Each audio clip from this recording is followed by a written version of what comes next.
দিনত চাহ বিক্ৰী আৰু ৰাতি পঢ়া মানুহে হাঁহিছিল কিন্তু সেই ল'ৰাজনে এদিন এনে কাম কৰিলে যি দেখি সকলোৰে মুখ বন্ধ হৈ গ'ল।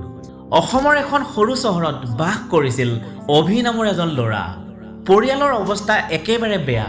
পিতৃ অসুস্থ আছিল আৰু মাকে চিলাই কাম কৰি ঘৰ চলাইছিল। কিন্তু ইমান কষ্টৰ মাজতো অভিৰ এটা ডাঙৰ সপোন আছিল, এদিন সফল মানুহ হ'ব। টকাৰ অভাৱৰ বাবে স্কুল শেষ হোৱাৰ পাছত তেওঁ বাছ ষ্টেণ্ডত চাহ বিক্ৰী কৰিছিল। দিনটো গৰম চাহ লৈ মানুহৰ ওচৰত ঘূৰি ফুৰিছিল। বহুতে চাহ খাবলৈ আহি তাক দেখি হাঁহিছিল। কিছুমানে কৈছিল এই ল'ৰাটোৱে জীৱনত কি কৰিব। আনকি বন্ধুসকলেও কেতিয়াবা তাক ঠাট্টা মস্কৰা কৰিছিল। কিন্তু অভিয়ে কেতিয়াও হাৰ নামানিলে। দিনত কাম কৰিছিল আৰু ৰাতি ষ্ট্ৰীট লাইটৰ তলত বহি পঢ়িছিল। আন ল'ৰা ছোৱালীৰ দৰে সুবিধা নাছিল, কিন্তু মনত আছিল জিকাৰ জেদ।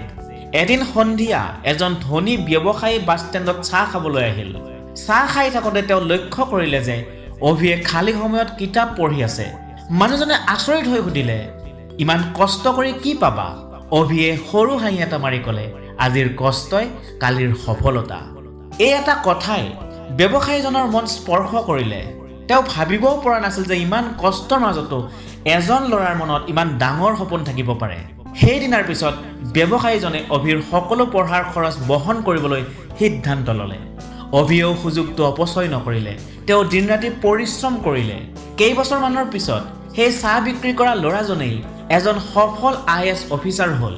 এদিন তেওঁ সেই একেই বাছ ষ্টেণ্ডলৈ উভতি আহিল, য'ত এসময়ত মানুহে তাক লৈ হাঁহিছিল।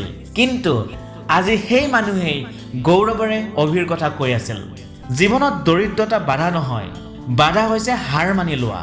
মানুহে আপোনাক লৈ হাঁহিব পাৰে, অপমান কৰিব পাৰে, কিন্তু যদি নিজৰ সপোনৰ ওপৰত বিশ্বাস ৰাখে তেন্তে এদিন সফলতা নিশ্চিত।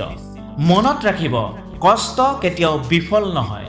কাহিনীটোৱে যদি আপোনাৰ হৃদয় স্পৰ্শ কৰিছে তেন্তে ভিডিঅ'টো লাইক আৰু শ্বেয়াৰ কৰি দিব, আৰু এনেকুৱা ধৰণৰ অনুপ্ৰেৰণাদায়ক কাহিনী আগলৈ পাই থাকিবলৈ চেনেলটো ছাবস্ক্ৰাইব কৰি দিব।